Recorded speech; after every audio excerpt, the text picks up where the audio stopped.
सुखो ज्ञान कृष्ण प्रेमामृत पान करे वो है भाग्यवान। उदो सुदो है चलो सुन गोपिन के बोल, ज्ञान बजाई डुगडुगी और प्रेम बजायो। उद्धव चरित्र भागवत का हृदय है, प्रहलाद चरित्र चरण है और बड़ा विस्तृत भाव है इसका, लेकिन संक्षिप्त में हमने उद्धव चरित्र के माध्यम से ये समझने का प्रयास किया कि बिना भक्ति का ज्ञान किसी काम का नहीं चाहिए। अंधविश्वास और विश्वास में थोड़ा सा अंतर है बंधुओं। आज सनातन धर्म का जो पतन हो रहा है उसमें अंधविश्वास है या नहीं? अंधविश्वास का मतलब क्या हुआ कि आंख मूंझकर बंद कर विश्वास करना, और उसका फायदा कौन उठा रहा है पता है आपको? जो है ना, हमारी जो सनातन धर्म में भक्त हैं वो कैसे धर्म भीरू। और धर्म भीरू का मतलब क्या होता है कि कोई भी डरा दे धर्म के मामले में तो हम घबरा जाते हैं, तब क्या होगा? होता है या नहीं होता? तो इसका मतलब जो ठग हैं, जो लुटेरे हैं, वो भी फायदा उठा रहे हैं। तो आप अंधविश्वास और विश्वास को समझें। और अंधविश्वास विश्वास का मतलब क्या होता है कि ठोक बजा कर देखो काहे पानी पियो छान के गुरु बनाओ जान के। सही है या नहीं? अब हम जोश में गुरु तो बना लेते हैं, जोश जोश में एसी वाला गुरु हो, डीसी वाला गुरु हो, पता नहीं, लेकिन जब उसका चित्र और चरित्र दिखाई देता है तो सब श्रद्धा खत्म होती है नहीं होती? बंधुओं, आज सबसे बड़ा दुर्भाग्य है कि आज चरित्रहीन लोग, व्यभिचारी लोग, कुकर्मी लोग इस धर्म के ठेकेदार बन गए। और आपसे इस व्यासपीठ से एक ही प्रार्थना है कि अगर ऐसे लोग हैं तो आपकी श्रद्धा का वो लोग दोहन करते हैं, आपकी श्रद्धा को भावनाओं में भड़काकर और आपकी भावनाओं को चरम पे पहुंचाकर केवल अपना स्वार्थ खींचते हैं। और यही कारण है कि आज सनातन धर्म का पतन हो रहा है। तो अंधविश्वास का मतलब यह है कि आंख बंद करके विश्वास करना, आंख बंद करके नहीं, खुली आंख से। जिस प्रकार उद्धव को ज्ञान का अभिमान था, भक्ति नहीं थी, भगवान ने पहुंचाया कि नहीं, ज्ञान को झुकना चाहिए। ज्ञान का मतलब क्या होता है? विद्या ददाति विनयम। जब हमारे पास ज्ञान है, विद्या है, तो नम्रता होनी चाहिए। नवन बड़ी संसार में नवे नहीं सुई नीच, जल धारा पत्थर कटे रहे गोंदरा बीच। अगर हमारे पास विद्या है, ज्ञान है, तो नम्रता होनी चाहिए। और कठोरपन है तो आप देखना नदी में बड़े बड़े पत्थर होते हैं, लेकिन जल के तीव्र प्रभाव में बालू मिट्टी जाकर बन जाते हैं। नम्रता जिसके जीवन में होती है उसे जिंदगी में कोई सफलता से नहीं रोक सकता। आपको एक भाव दिया है, संत कहते हैं कि जीवन में जो सफल होते हैं वो कोई अलग काम नहीं करते। आपने देखा होगा किसी शहर में मान लीजिए कि 1000 किराने की दुकानें हैं, लेकिन 100-200 दुकानें ऐसी हैं जो भयंकर चलती हैं। तो वो सेठ जी क्या अलग से माचिस देते हैं, अलग से शक्कर देते हैं? वही माचिस है, वही शक्कर है या नहीं? लेकिन उनका खुद का व्यवहार इतना अलग है कि सबसे ज्यादा उनकी दुकान चलती है। तो जिंदगी में जो व्यक्ति सफल होते हैं, आप विचार कर लेना, जो अपने जीवन में सफल होते हैं उनकी सफलता का एक ही राज है, काम तो वही होता है लेकिन उनका तरीका अलग होता है। और जब आप तरीका बदल देंगे तो सफलता से कोई रोक नहीं सकता। आज उद्धव को भगवान ने यही समझाया, कहा तरीका बदलो, केवल ज्ञान के अभिमान में कड़क रहोगे तो अच्छे अच्छों की अकड़ चली गई, तुम कहां लगोगे? तो अकड़ से नहीं, नम्र बनो। ज्ञान में भक्ति होना चाहिए, और जिस ज्ञान में भक्ति होगी तो आनंद। तो उद्धव आए, भगवान के चरण पकड़ लिए, प्रभु गड़बड़ हो गई। उपजा पर भगवान ने कृपा की, लेकिन जरासंध को जब इस बात का पता चला, अस्ति प्राप्ति चिकन सस्य महिष्यो भरतर्षभ मृत भरतरे दुखार्ते ये तो इसमें पितुर्ग्रहान। कंस की 2 पत्नियां थी, अस्ति और प्राप्ति। रोती रोती गई जरासंध के पास, तो 23 अक्षौहिणी सेना लेकर जरासंध ने 17 बार आक्रमण किया मथुरा पर। और आपको पता है महाभारत में दोनों तरफ की सेना 18 अक्षौहिणी थी। केवल 18। और इसने 23 अक्षौहिणी सेना लेकर आक्रमण किया और भगवान ने 17 बार ही सेना को तो मार दिया, इसको भगा दिया। अब 18वीं बार जब आया तो 3 करोड़ यवन सैनिक काल यवन लेकर आया।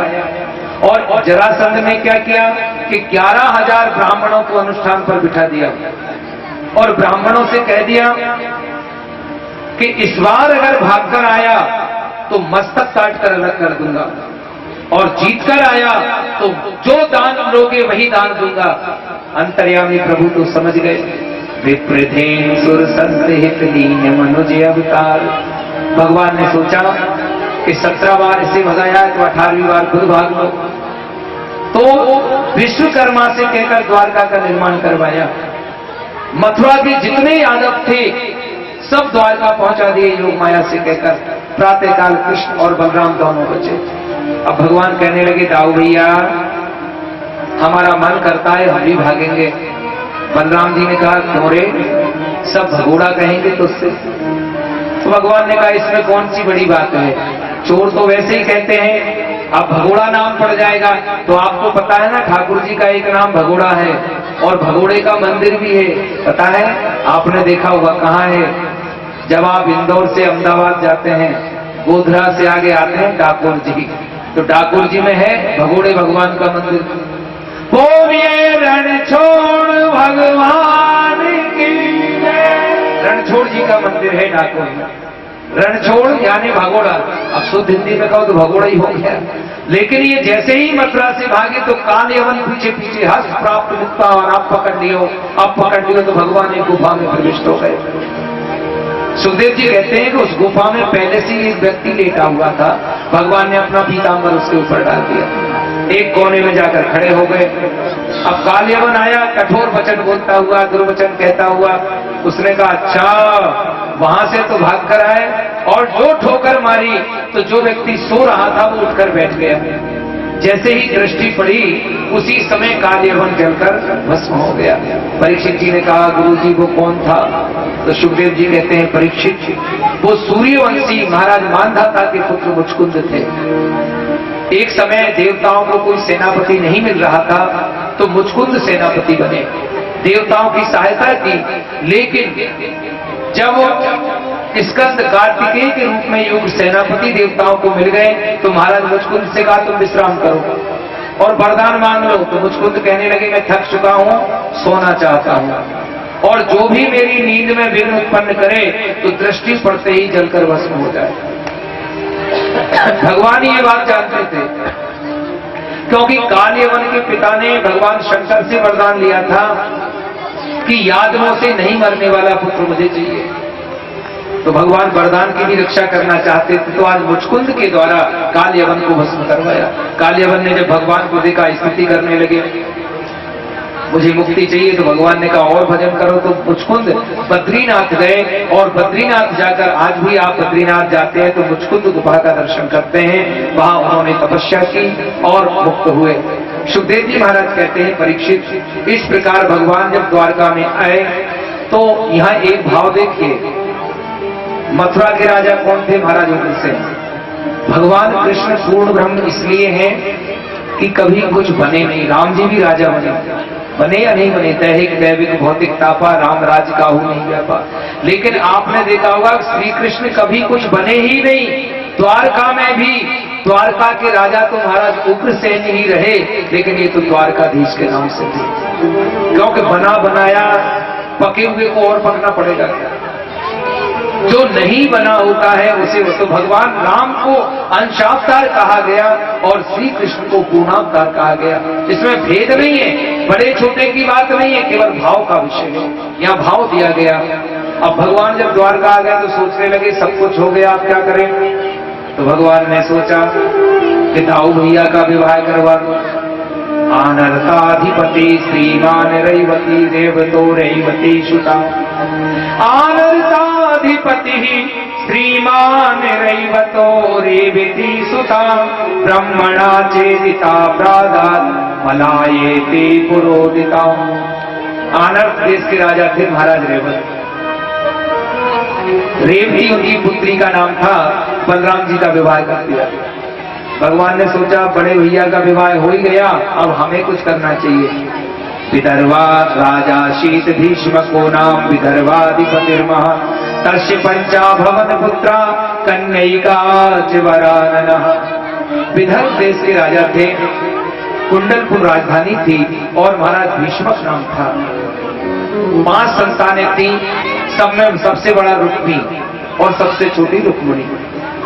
बचपन में ही नारद जी और कुलगुरु नित्यानंद सत्यानंद जी ने कह दिया कि रुक्मिणी के पति को तो द्वारकाधीश होंगे, तभी से रुक्मिणी भगवान कृष्ण को पति के रूप में मानती थी।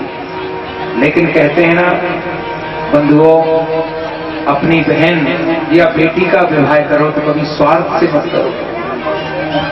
ये जो रुक्मिणी मंगल की कथा है, इस कथा में इतना सुंदर भाव दिया कि रुक्मिणी केवल अपने स्वार्थ के लिए शिशुपाल के साथ विवाह कर रहा था रुक्मिणी का।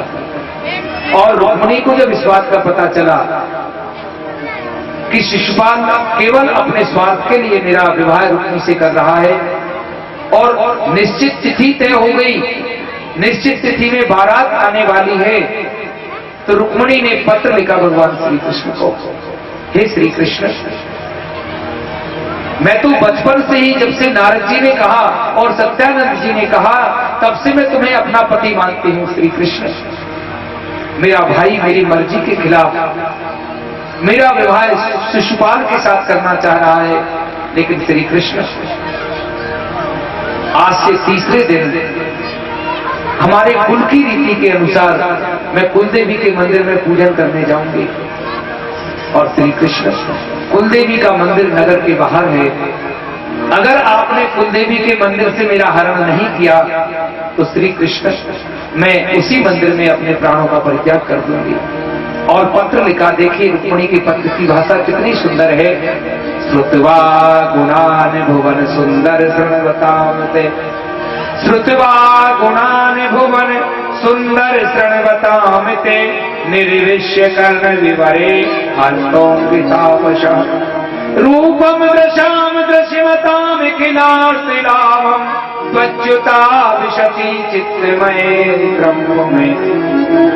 हे त्रिभुवन सुंदर, आपके गुणों को सुनने मात्र से अंग के ताप समाप्त हो जाते हैं, जन्म जन्मांतर के तापों से मुक्ति मिल जाती है। आपके रूप सौंदर्य की छवि निहार कर जीव को धर्म अर्थ काम मोक्ष सब कुछ प्राप्त हो जाता है। अब यहाँ एक ये भाव देखिए रुक्मिणी ने जो कहा है। रुक्मिणी क्या कहती हैं कि ऐच्छिक विवाह स्वयं कन्या के द्वारा प्रस्ताव लज्जा का विषय है, यानी कन्या अपने विवाह का प्रस्ताव रखे तो लज्जा का विषय है, किंतु अपराध नहीं है। शास्त्र कहते हैं अयोग्यम दातुम धुक्ते, अयोग्यम दातुम धुक्ते, पित्रादौ कन्यका स्वयं, योग्यम पति प्रवर्णे न चिसादो शिभागनी। ये संदेश है इसका रुक्मिणी का कि अगर पिता भाई पालक केवल अपने स्वार्थ के लिए बेमेल बरसे अगर कन्या का विवाह करें तो उस कन्या को पूरा विवाह है कि वो ऐच्छिक विवाह करे।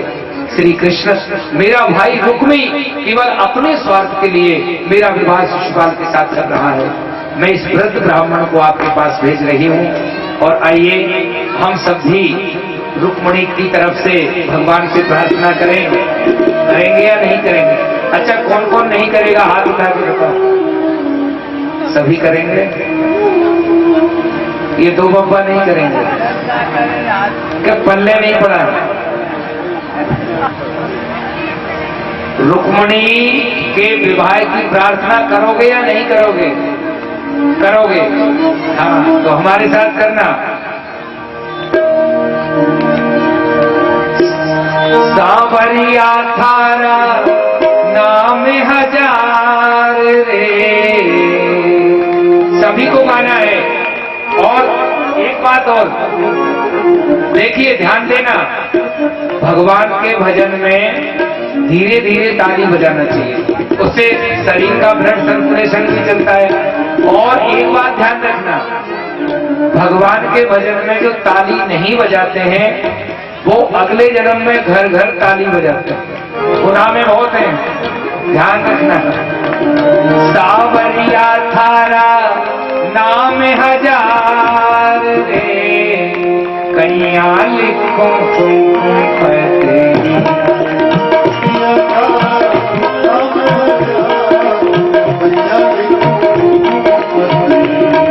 सावरिया थारा नाम हजार, कैया लिखो कुमकुम फतेही।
वालों कोई खेवे मुरली वालों,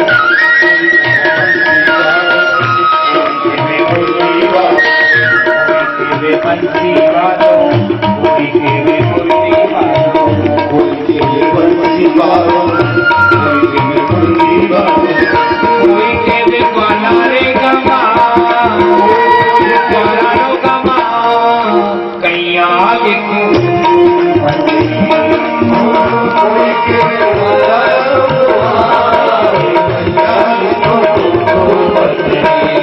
सांवरिया थारा नाम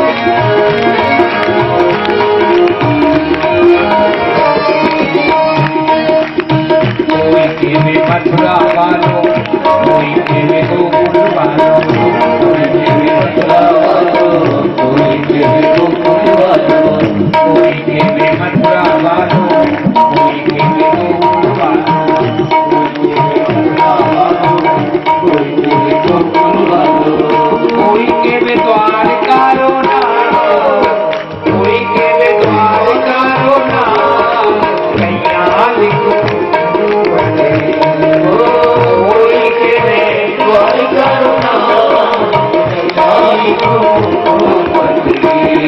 सांवरिया थारा नाम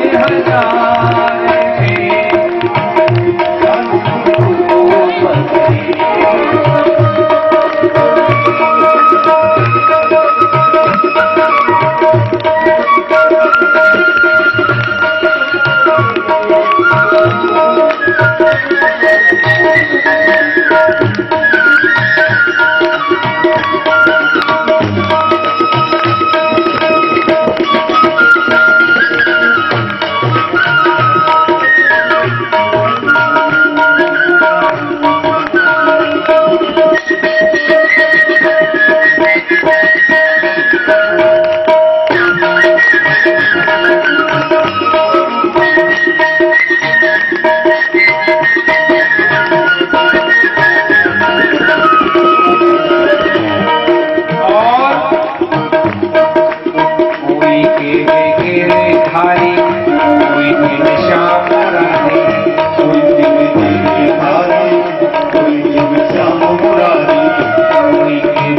पहले के जमाने में मोबाइल तो थे नहीं, ब्राह्मण देवता थे, पाती लेकर चले। अब कुंडनपुर से द्वारका जाना तो बेचारे को 3 दिन लगते। अब भगवान के हाथ में पत्र आया तो आज ही रुक्मिणी जा रही थी कुल देवी। भगवान ने कहा हो गई गड़बड़, तो ठाकुर जी ने तुरंत शास्त्री को बुलाया भगवान के सारथी का नाम है दारुक। 4 घोड़े हैं भगवान के रथ के, मेघपुष्प, बलाहत, शैव्य और सुग्रीव, चारों घोड़ों के नाम हैं। सुखदेव जी महाराज कहते हैं, परीक्षित, जब भगवान ने रथ तैयार किया, कुंडलपुर की तरफ रथ को दौड़ाया रुक्मिणी जी से पानी ग्रहण करने के लिए, तो बलराम जी को पता चला कि श्री कृष्ण अकेले गए हैं, तो पीछे पीछे चतुरंगी सेना लेकर गए। कुलदेवी के मंदिर में जब रुक्मिणी पूजन करने लगी तो भगवान मूर्ति के पीछे छुप गए, और जैसे आकाश में बिजली चमकती है, आप चमकते तो देखते हो लेकिन स्वरूप का पता नहीं। इसी प्रकार भगवान ने कब रुक्मिणी जी का हाथ पकड़ा, कब रथ में बिठाया और कब वहां से भागे, बस पता तो तब चला हरण हो गया। सहेलियों ने कहा हरण हो गया, तो रास्ते में ही रुक्मी था, युद्ध करने लगा भगवान से। भगवान ने उस युद्ध में रुक्मी को परास्त किया और रुक्मी को पकड़ के रथ से बांध लिया। बंधुओं, बड़ा सुंदर भाव है यहाँ पर कि एक बार भाई कठोर हो सकता है लेकिन बहन कठोर नहीं हो सकती। जिस रुक्मिणी का, इन बच्चों को बिठाइए, बच्चों को बिठा लो, दोनों को बिठा लो,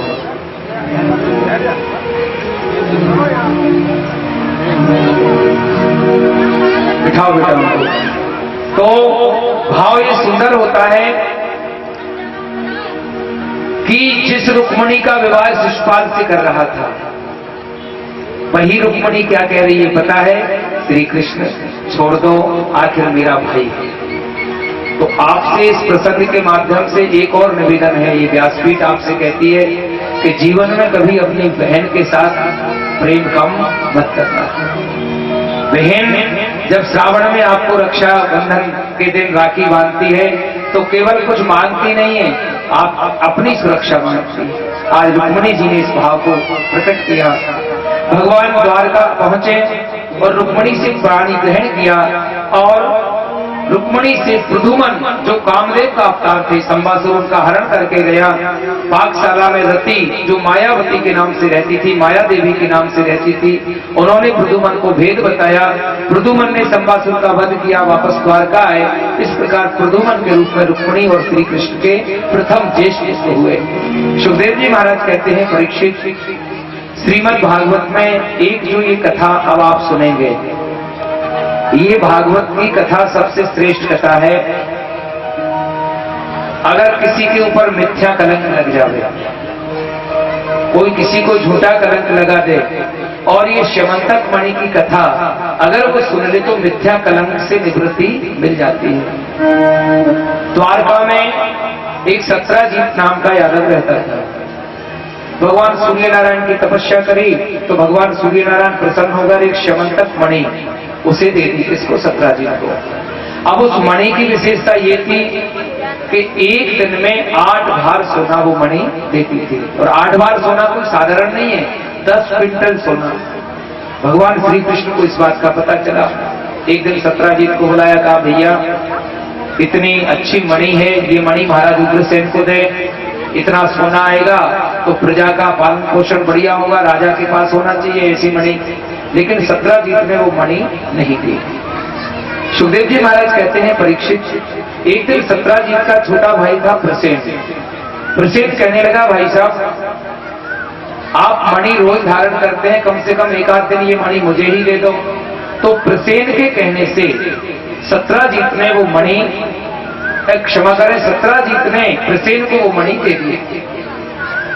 प्रसेन ने वो मणि गले में धारण करी, घोड़े पर बैठा और जंगल में शिकार खेलने चला गया। 1 दिन हो गया, 2 दिन हो गए, 3 दिन हो गए, वापस नहीं लौटा। तो एक दिन सत्राजीत अपनी पत्नी के पास बैठा था, कहने लगा, देख अब श्री कृष्ण तो बड़े आदमी हैं, द्वारकाधीश हैं, उनका कोई कुछ बिगाड़ सकता नहीं। मुझे तो ऐसा लगता है कि मेरे भाई को मार दिया और श्री कृष्ण ने मणि अपने पास रख ली, लेकिन तू किसी से कहना मती। अब भगवान को भजो जो इनके पेट में पच जावे। तो दूसरी दिन सहेली मिल गई, कहने लगी, बहना देखो बड़े द्वारकाधीश बने फिरते हैं, सब कहते हैं द्वारकाधीश, तुम्हें पता है हमारे देवर जी के पास मणि थी, एक दिन मांग ली, उन्होंने मणि नहीं दी तो प्रसेन पर मणि देखी तो हमारे देवर जी का वध कर दिया और मणि अपने पास रख ली, बड़े द्वारकाधीश बनते हैं, लेकिन तू कहना मत किसी से। तो सहेली कहने लगी जैसे तूने नहीं कहा वैसे मैं भी नहीं कहूंगी। तो उसकी भी एक खास सहेली थी।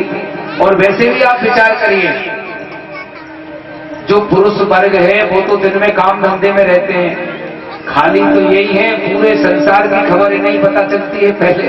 तो पूरे द्वारका में ये हो गया कि श्री कृष्ण ने मणि की चोरी की है। सब कलंक लगाने लगे, बड़े द्वारकाधीश बने पड़ते हैं। तो रुक्मिणी जी को इस बात का पता चला। शाम को जब भगवान कृष्ण रुक्मिणी के भवन में गए तो रुक्मिणी जी ने पूछा, क्यों स्वामी आपने सत्राजित की मणि चुराई? भगवान ने कहा नहीं। रुक्मिणी ने कहा पूरे द्वारका में आपका नाम लिया जा रहा है।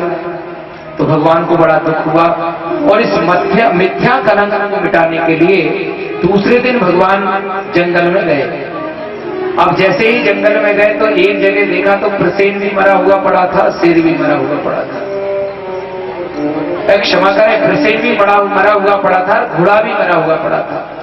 भगवान ने कहा ओहो ये बात है, शेर का शिकार करने आए होंगे, शिकार नहीं कर पाया तो शेर ने प्रसेन का भी वध कर दिया, घोड़े को भी मार दिया। वस्त्रों की तलाशी की तो मणि नहीं मिली। तो भगवान श्री कृष्ण शेरों के पैर के निशान देखते देखते आगे बढ़े तो शेर भी मरा हुआ पड़ा था। अब भगवान ने सोचा कि प्रसेन और घोड़े को तो शेर ने मारा, लेकिन जिसने शेर को मारा है मणि उसी के पास है।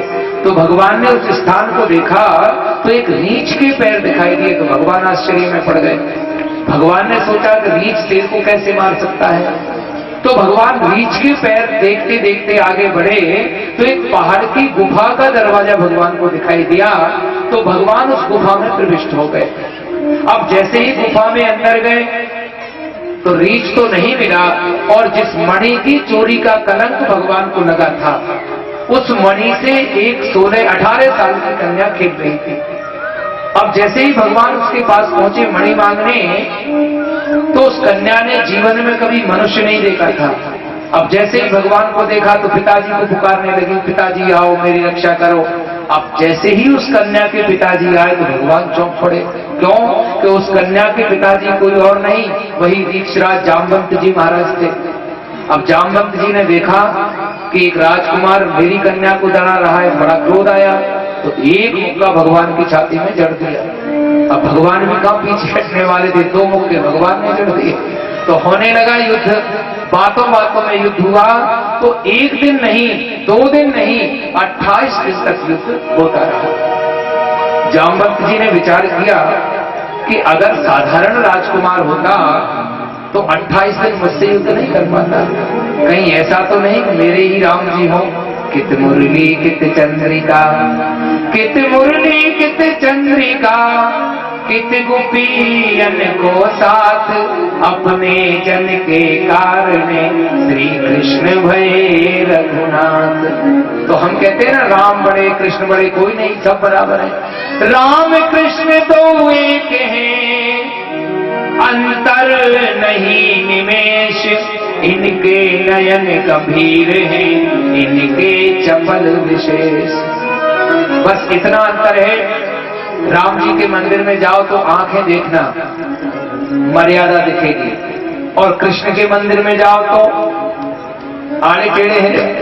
राम सीधा नाम, इनका का भी टेढ़ा, रा भी टेढ़ा, और सा भी सीधा हो सकता था सर्वोते का, लेकिन षटकोण का है, वो भी टेढ़ा, रा भी टेढ़ा। इसका अर्थ ये है कि जब तक राम का आदर्श नहीं होगा जीवन में, तब तक कृष्ण को हम प्राप्त नहीं कर सकते। राम जीवन है और कृष्ण मोक्ष है, ये बात हमें समझना चाहिए। मांडवी, स्तुति कीर्ति, उर्मिला, सीता जैसी बहुएं हों, राम लक्ष्मण भरत शत्रुघ्न जैसे भाई हों, लेकिन होता क्या है, रामलीला में बहुत बढ़िया राम जी का पाठ दिया, तालियां मिली और घर में ही आके रावण बन गए, तो गड़बड़ होगी या नहीं होगी? तो आप यहाँ विचार करिए कि नाटक में या रामलीला में जो जितना बढ़िया पार्ट देता है उसे सब तालियां बजाते हैं, अरे क्या पार्ट दिया है। तो उस परमात्मा ने तुम्हें भी तो पार्ट दिया है।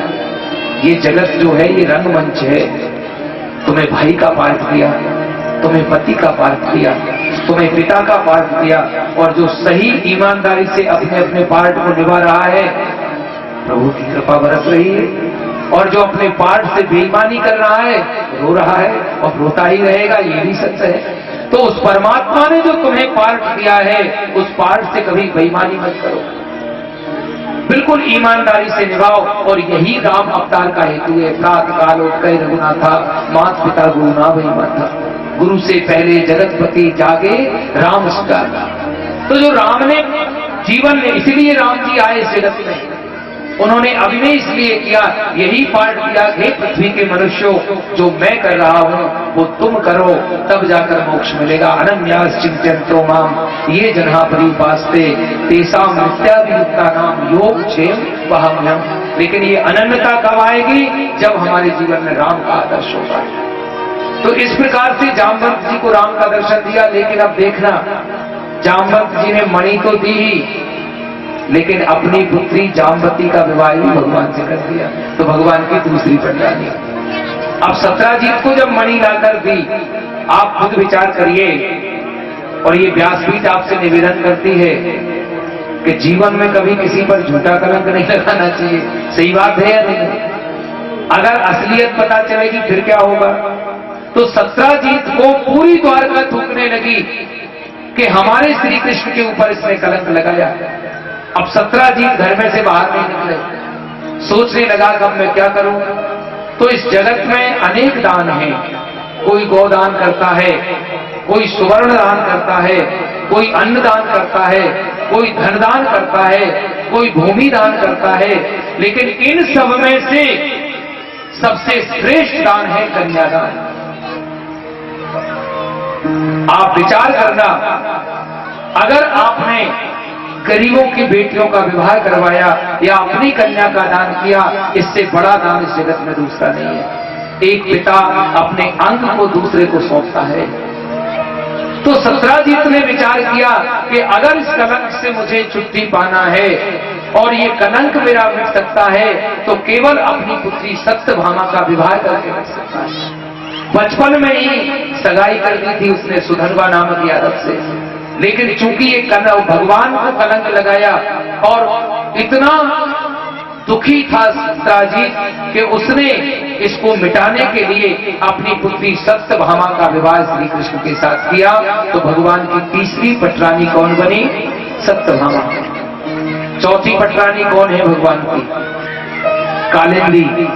हिमालय से निकलती है, कालिंदी से प्रादुर्भूत होती है, इस कारण कालिंदी नाम है।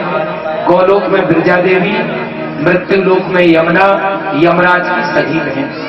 और बंधुओं, एक विचार कर लेना कि जो यमुना का व्रत करता है, यमुना की उपासना करता है, यमराज का त्रास कभी नहीं होता। दीपावली के बाद, गोवर्धन पूजन के बाद एक दिन आता है, कौन सा? भाई दूज।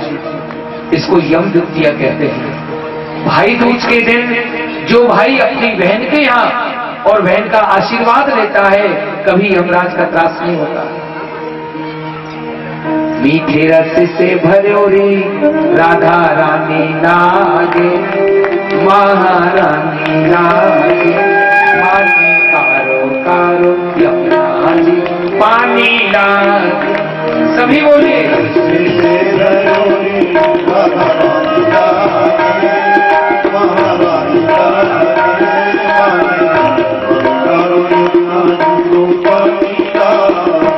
मीठे रस से भरियो राधा रानी लागे, महारानी लागे, गाने गारो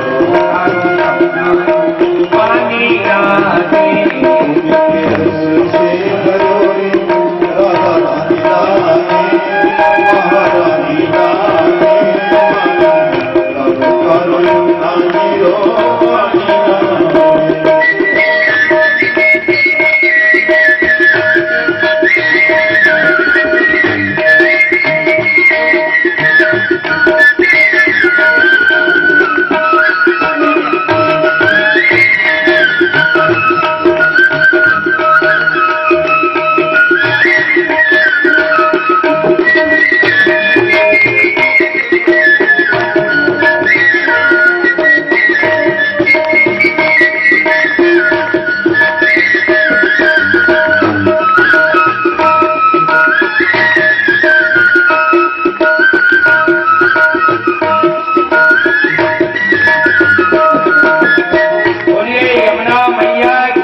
हाँ जमुना जी तो कारी कारी राधा गोरी गोरी वृंदावन में धूम मचावे बरसाने की चोरी। जमुना जी तो कारी कारी राधा गोरी गोरी वृंदावन में धूम मचावे बरसाने की चोरी। रस की रंगी महारानी राधे पटरानी राधे माने कारो मानी मानी राधे से भरोने राधा रानी राधे महारानी राधे माने कारो रानी हो मानी राधे।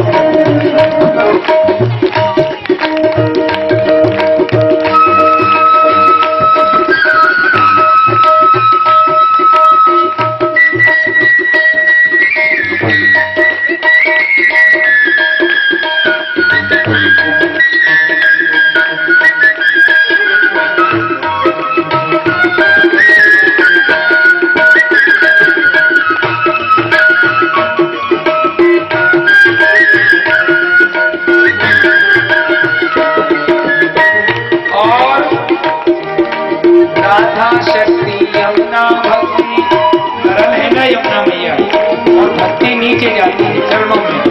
और राधा शक्ति यमुना भक्ति ये दोनों है माँ इनका जो कोई ले सारा हो जाए राधा शक्ति यमुना भक्ति ये दोनों है माँ इनका जो कोई ले हो जाए।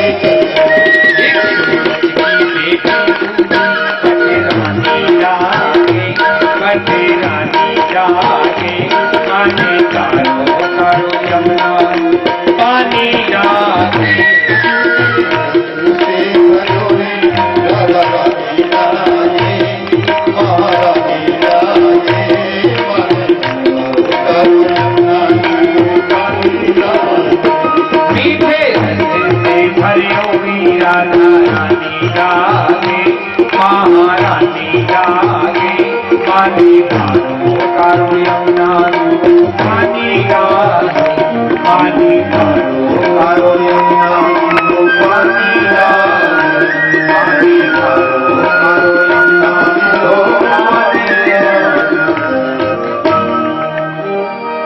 तो भगवान की चौथी पटरानी यमुना, पांचवी है मित्रवृंदा, छठी सत्या, सातवीं भद्रा और आठवीं लक्ष्मण। एक भौमासुर नाम का राक्षस था, 16,100 कन्याओं को कारागृह में बंद। मूर दैत्य जिसके 5 मस्तक थे सेनापति। जब भगवान को पता चला तो भगवान गरुड़ जी पर बैठकर सत्यभामा को साथ में लेकर गए। भौमासुर की राजधानी जो थी प्राग ज्योतिषपुर, इतना बलवान था कि अदिति के कुंडल और मणि पर्वत लेकर आ गया था स्वर्ग से। तो आज भगवान ने मूर्दैत्य का वध किया, इस कारण उसका नाम मुरारी बना। और भगवान ने 16,100 कन्याओं को मुक्त करवाया। और इस प्रकार भगवान की जो कन्याएं थी 16,100 जो भौमासुर के कारागृह में बंद थी, उन कन्याओं ने भी भगवान से कहा, प्रभु हम तो रात दिन आपको ही पति मानती थी। तो भगवान ने उन्हें भी अपनी रानी बना लिया। इस प्रकार भगवान की कितनी रानियां हुई? 16,108। और एक बात और सुनिए, भागवत में लिखा है कि भगवान की प्रत्येक रानी के 10-10 पुत्र और एक कन्या थी। तो भगवान का खानदान कितना हो गया? 56 करोड़ अगर यादव थे तो उसमें भगवान के परिवार का बहुत बड़ा योगदान है। तो इसी के साथ आज के जो भगवान के विवाह के साथ ही आज का जो प्रसंग है, सत्संग है, भागवत कथा है, समापन होता है। कल ठीक 11 बजे से कथा होगी। परीक्षित जी को मोक्ष, सुदामा चरित्र की कथा और अन्य जो प्रसंग आप श्रवण करेंगे। लेकिन अब भगवान का भजन बढ़िया, आरती, प्रसाद वितरण और सोनिया परिवार।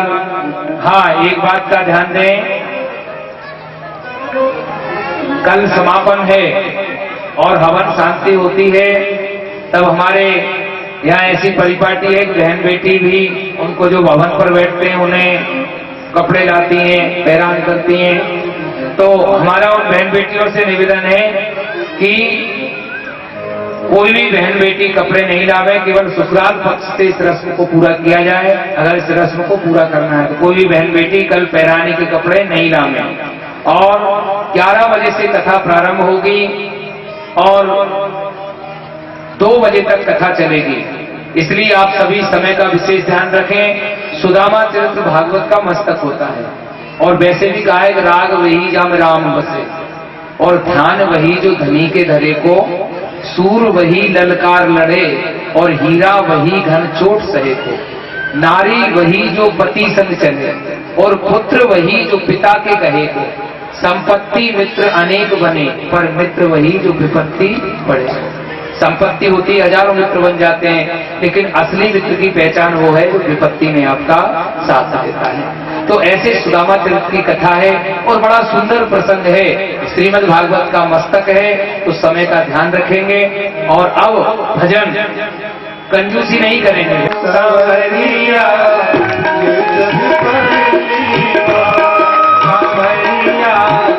ले चल परली पार,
सब तेरे अर्पण,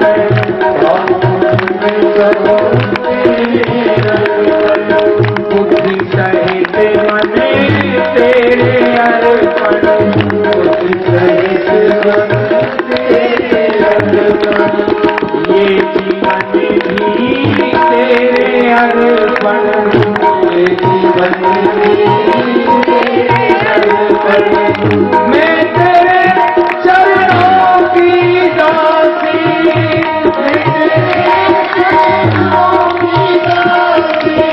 मेरे प्राण सवरिया ले चल परली सवरिया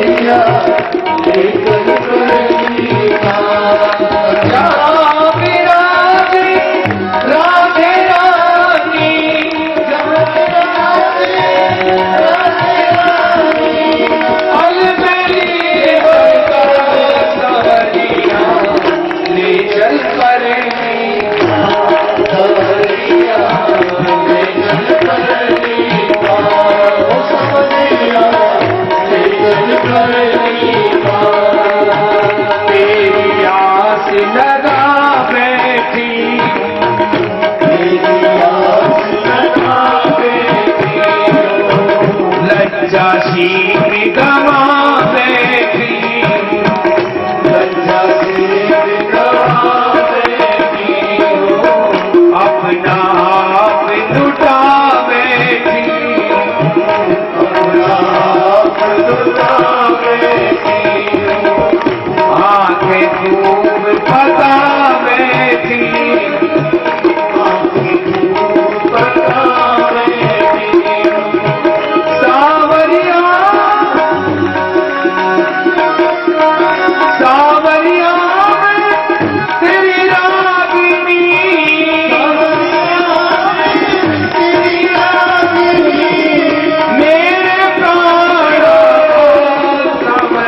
राधा श्री राधा श्री राधा हमारो धनी राधा श्री राधा श्री राधा हमारो श्री राधा श्री राधा श्री राधा वृंदावन में राधे राधे बरसाने में राधे राधे गोवर्धन में राधे राधे गाँव में राधे राधे त्रिपुरा में राधे राधे आते बोलो राधे राधे गाते बोलो राधे राधे गाते बोलो राधे राधे सुख में बोलो राधे राधे सुख में बोलो राधे राधे सुख में बोलो राधे राधे सबसे प्यारी राधे राधे नंद दुलारी राधे राधे कृष्ण प्यारी राधे राधे श्री राधे राधे राधे श्याम मिलाधे राधे राधे राधे राधे राधे राधे जोर से बोलो राधे राधे प्रेम से बोलो राधे राधे आते बोलो राधे राधे गाते बोलो राधे राधे घर में बोलो राधे राधे बाहर बोलो राधे राधे सुख में बोलो राधे राधे सुख में बोलो राधे राधे सबसे प्यारी राधे राधे सबसे प्यारी राधे राधे नंद दुलारी राधे राधे कृष्ण की प्यारी राधे राधे राधे राधे राधे राधे जय श्री राधे राधे राधे श्याम मिलाधे राधे राधे श्याम मिलाधे राधे राधे राधे राधे राधे राधे जय श्री राधे राधे राधे राधे राधे राधे राधे राधे राधे राधे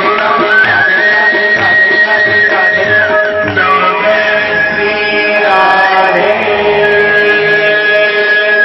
श्याम आरती गाम धर कोई आरती गाम प्यारे तुमको मनाऊं आरती गाऊं प्यारे तुमको मनाऊं आरती गाऊं प्यारे तुमको मनाऊं आरती गाऊं प्यारे तुमको मनाऊं जल्दी जल्दी आरती गाऊं नचखट कोई आरती गाऊं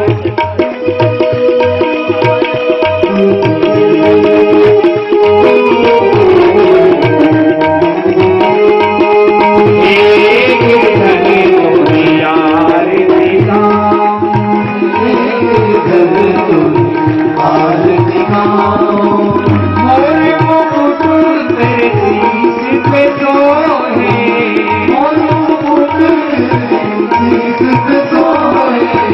प्यारी बंशी रो मन मोहे प्यारी बंसी मेरो मन मोहे एक छवि बनी जाऊं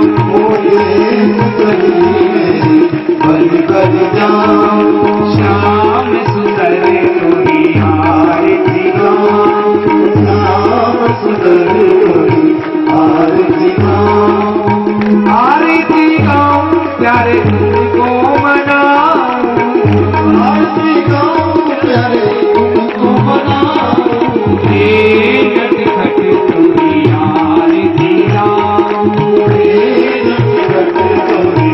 आरती गाऊं चरणों से निकली गंगा प्यारी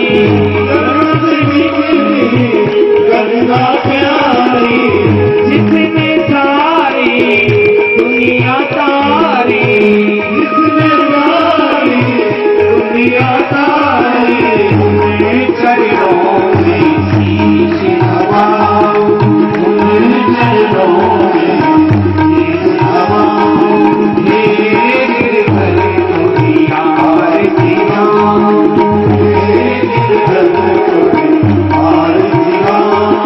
श्याम सुंदर कोई आरती गाऊं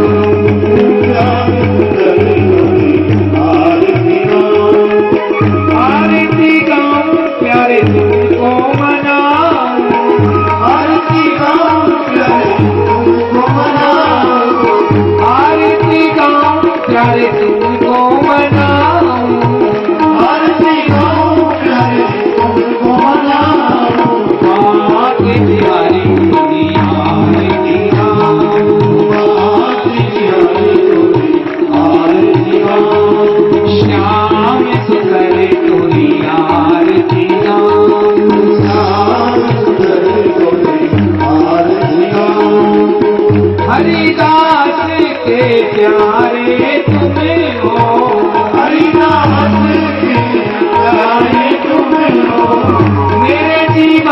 के प्राण धन तुम हो,